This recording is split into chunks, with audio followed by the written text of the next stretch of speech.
So hello guys, स्वागत है आपका हमारे चैनल पे। और आज हम एक्सप्लेन करने वाले हैं द ओरिजिनल सीरीज़ के सीज़न 1 का पहला एपिसोड। शुरू करने से पहले हमारी एक रिक्वेस्ट ये है कि अगर आप हमारे चैनल पे नए हो तो प्लीज़ हमारे चैनल को सब्सक्राइब करो, और अगर ये सीरीज़ का एक्सप्लेनेशन अच्छा लगा तो प्लीज़ लाइक भी करना। तो चलिए शुरू करते हैं। तो कहानी शुरू होती है 300 साल पहले, दिखाते हुए कि मिसिसिपी रिवर के सामने एक बोट खड़ी होती है जहाँ पे दो लोग आपस में बात कर रहे होते हैं कि आखिर ये नाव किसकी है और किसने रखा यहाँ। तो उसमें से एक कहता है कि हमें अंदर जाके देखना चाहिए। तो वो लोग अपने कुछ दोस्तों के साथ उस नाव के अंदर जाके देखते हैं तो पता चलता है कि वहाँ पे कुछ कॉफिन्स रखे हुए हैं, और उसमें से एक कॉफिन को खोल देते हैं वो लोग, और उसमें दी ओरिजिनल यानी कि एक वैम्पायर की बॉडी होती है। तभी एक एक करके सारे इंसान मरने लग जाते हैं और बचता है सिर्फ एक इंसान। तभी उसके सामने रेबिका आके खड़ी हो जाती है और वो अपने भाई से पूछती है कि क्या मैं इसका खून पी लूँ। बट तभी एलाइजा ऐसे करने से मना कर देता है और वो इस इंसान को ऑर्डर देता है कि अब मैं जो कहूँगा वही तुम करोगे। फिर तब वो इंसान पूछता है कि तुम सब कौन हो। तभी रेबिका अपने और अपने भाई का इंट्रोडक्शन देती है और बताती है कि हम सब एक ओरिजिनल वैम्पायर्स हैं। फिर एलाइजा उससे पूछता है कि ये कौन सा शहर है। तो फिर वो आदमी बताता है कि शहर का नाम फ्रेंच लुइस है और यहाँ के रहने वाले लोग इसे न्यू ऑरलियंस कहते हैं। फिर एलाइजा उससे कहता है कि बदकिस्मती से हमारे सारे लोग मारे जा चुके हैं और अब तुम ही हमारे सामान को हमारे घर तक पहुँचाओगे। फिर वो इंसान जब पीछे मुड़ के देखता है तो उसको दिखता है कि वहाँ पे कई सारे मरे हुए लोग हैं और चारों तरफ लहू की नदी बह रही है। फिर नेक्स्ट सीन में हम देखते हैं कि एलाइजा एक बार में बैठा हुआ है और वहाँ एक बारटेंडर से बातें कर रहे हैं। एलाइजा उस बारटेंडर से ये कहता है कि मैं किसी को ढूंढ रहा हूँ जिसका नाम जेनेन डेवरिक्स है, जो यहाँ पहले काम करती थी। क्या तुम उसे जानती हो? लेकिन वो ये कहती है कि मैं तो उसे नहीं जानती, मगर मैं किसी ऐसे इंसान को जानती हूँ जो शायद उसके बारे में जानता होगा। फिर हम देखते हैं कि एक गाइड होती है जो कुछ लोगों को अपना शहर घुमा रही होती है, और तभी वहाँ एलाइजा आ जाता है और वो लड़की एलाइजा को पहचान जाती है। फिर एलाइजा पूछता है कि तुम मुझे कैसे जानती हो। तो वो लड़की कहती है कि हर ओरिजिनल वैम्पायर हमेशा एक सूट में ही रहता है। फिर एलाइजा उससे कहता है कि मेरा भाई किसी को ढूंढ रहा है जिसका नाम जेनेन डेवरिक्स है, तो क्या तुम उसे जानती हो। तो फिर वो लड़की कहती है कि अगर वो उसे ढूंढ रहा है तो फिर काफ़ी देर हो चुकी है। फिर नेक्स्ट सीन में हम देखते हैं कि जेन की लाश एक बीच सड़क में पड़ी हुई है और उसकी बहन वहाँ बगल में बैठकर रो रही है। तभी वो लड़की एलाइजा को उसके पास लेके आती है और एलाइजा उससे पूछता है कि ये कैसे हुआ। तब लड़की बताती है कि मार्शल ने उसे मार दिया है जादू करने की वजह से, और जब से तुम्हारी फैमिली यहाँ से गई है काफ़ी कुछ बदल चुका है, और अगर मार्शल ने देख लिया कि हमारे जैसे विचेस तुम्हारे जैसे ओरिजिनल्स के साथ हैं तो वो हमें भी मार डालेगा। और तभी वहाँ मार्शल आ जाता है और वो जेना की बहन से पूछता है कि मेरा दोस्त क्लॉस यहाँ पे आने वाला था तुम्हारी बहन से मिलने के लिए, क्या तुम्हें इसके बारे में कुछ पता है। तो उसकी बहन कहती है कि नहीं, मुझे कुछ नहीं पता और मैं अब वैम्पायर्स के कामों में नहीं पड़ती।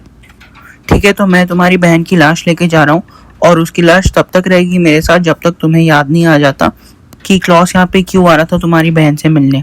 तो फिर उसकी बहन काफ़ी ज़्यादा रिक्वेस्ट करती है कि हमें इसकी लाश को दफनाना होगा और जब तक हम ये नहीं करेंगे उसकी आत्मा को शांति नहीं मिलेगी। तो फिर मार्शल कहता है कि मुझे इससे कोई फ़र्क नहीं पड़ता है।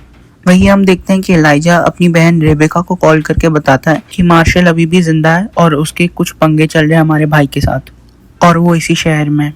तो रेबिका कहती है कि मुझे कोई फ़र्क नहीं पड़ता कि मेरा भाई क्या कर रहा है, वो मतलबी है और सिर्फ अपने बारे में सोचता है, और जब हम अपनी ज़िंदगी जीने की कोशिश करते हैं तो हमें डैगर मार के सुला देता है।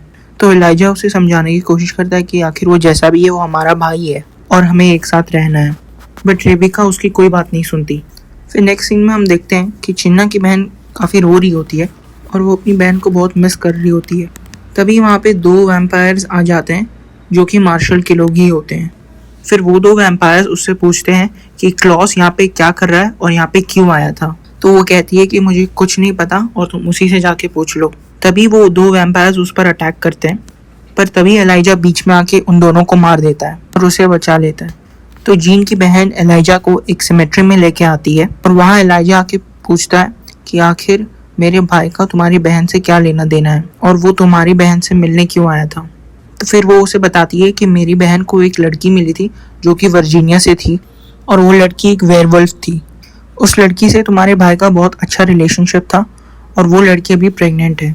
यानी कि तुम्हारा भाई उस बच्चे का बाप है। तभी एलाइजा उससे पूछता है कि ये कैसे हो सकता है। फिर वो लड़की बताती है कि तुम्हारा भाई एक हाइब्रिड है और पहले वो एक वेयरवुल्फ था, फिर बाद में ही वो एक वैम्पायर बना है और इसीलिए ये पूरी तरीके से मुमकिन है।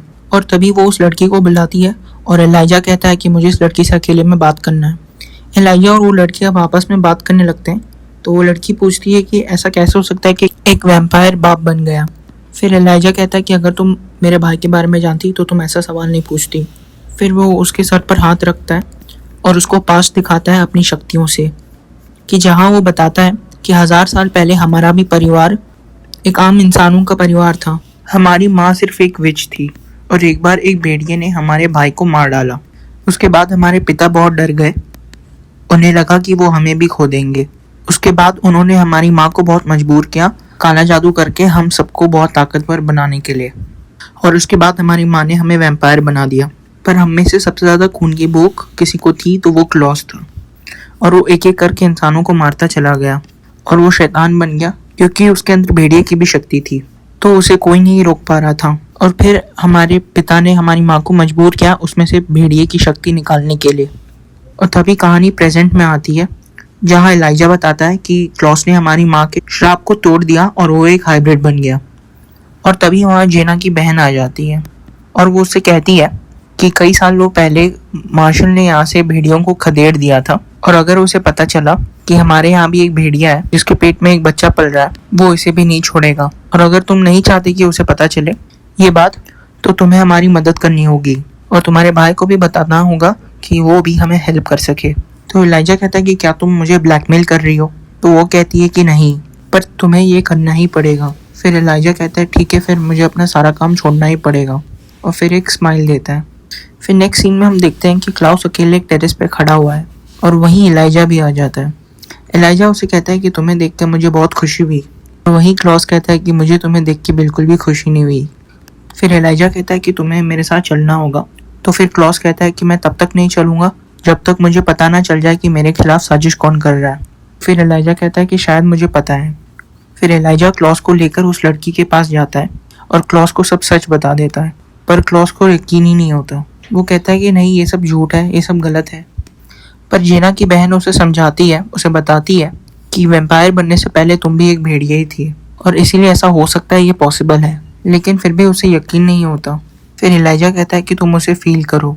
फिर वो उसके पेट को देख करके फील करता है। फिर उसे भी यकीन होने लगता है कि हाँ, उसके पेट में भी एक मैजिकल बच्चा है। लेकिन वो फिर कहता है कि मुझे फर्क नहीं पड़ता, इसे मार दो। तभी एलाइजा उसके पीछे जाता है और उससे कहता है कि भगवान ने हमें एक मौका दिया है अपना परिवार आगे बढ़ाने के लिए, और वो बच्चा भी अब हमारी फैमिली का मेंबर है, हमें उसकी हेल्प करनी चाहिए। मगर क्लॉस साफ इनकार कर देता है और ये कहकर चले जाता है वहाँ से। तब एलाइजा जेना की बहन के पास आकर कहता है कि तुम्हारे पास ऐसा क्या है कि क्लॉस तुम्हारी मदद करे और तुम्हें मारे ना। वो एक लकड़ी का टुकड़ा लेके आती है और अपने हाथ में एक घाव कर लेती है, और तभी जो दूसरी लड़की जो प्रेग्नेंट होती है उसके हाथ में भी एक घाव हो जाता है। तो फिर जेना की बहन कहती है कि मैंने अपनी शक्तियों से हम दोनों को जोड़ लिया है। हो सकता है क्लॉस को इस बच्चे की कोई फिक्र नहीं है, मगर तुम्हें है, और तुम्हें अब क्लॉस को बनाकर लाना होगा। और अगर ऐसा नहीं हुआ तो तुम्हारे अटेंशन पाने के लिए मैं इसे मार भी सकती हूँ।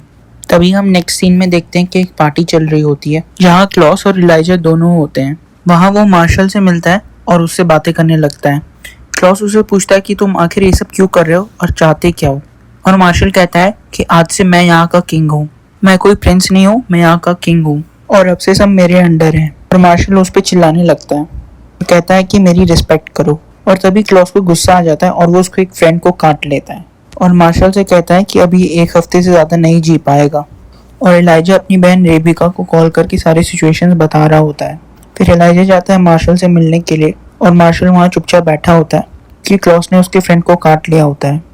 फिर एलाइजा उसे बताता है कि अगर किसी हाइब्रिड ने काट लिया फिर उसका दवा एक हाइब्रिड का खून ही है।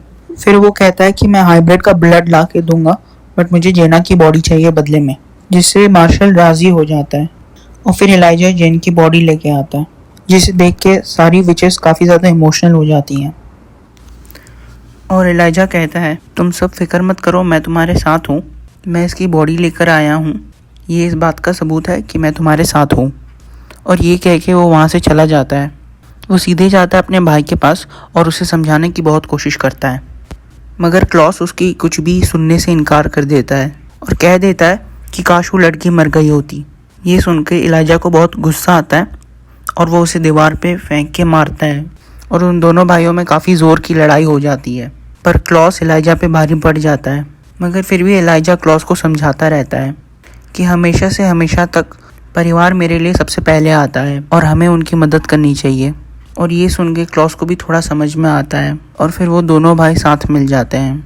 फिर नेक्स्ट सीन में देखा जाता है कि जेन की आखिरी विदाई हो रही होती है, यानी कि उसका अंतिम संस्कार हो रहा है और यही सीन कट हो जाता है।